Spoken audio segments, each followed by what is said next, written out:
Adevărul e că lucrurile nu sunt perfecte în Knidville și vor merge din ce în ce mai rău dacă nu facem ceva în sensul ăsta.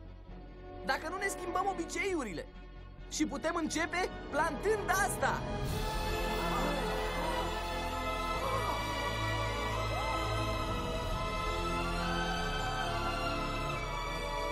Bine, stați calm, totul e în ordine. Nu? Eu zic să-i spunem băiatului ce credem despre sămânță. Oameni buni, haideți! Tu, treci acolo în clipa asta și adu oamenii de partea mea. Dacă nu, te dau afară! Haide, spune-le ce gândești. Mă cheamă Sai, voi nu mă știți. Eu vă aduc aer când doriți, dar fericirea cred că o s-o aflăm, sămânța de-o plantăm. Mă cheamă Dan, pe mine Rose, avem un fiu fosforescent și poate ar fi mai prudent să plantăm un pom. Să plantezi un copac, să culegi ce-ai semănat.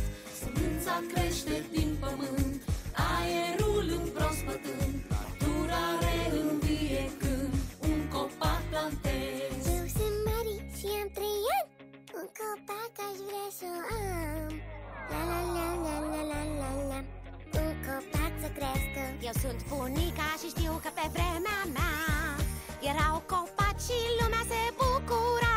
Nimeni aerul nu-l plătea, deci haideți să plantăm un copac, să plantăm, să-i amintim și să învățăm.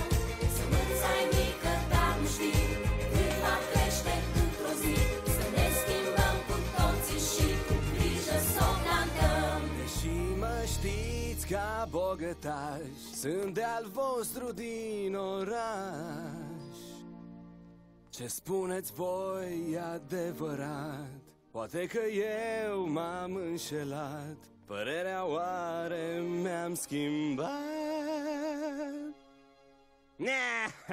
Eu zic să o strivim! Să o strivim, să o strivim, să o călcăm și să o... Haideți, cine-i cu mine, ha? Nimeni. nemernic la gol. Să plantăm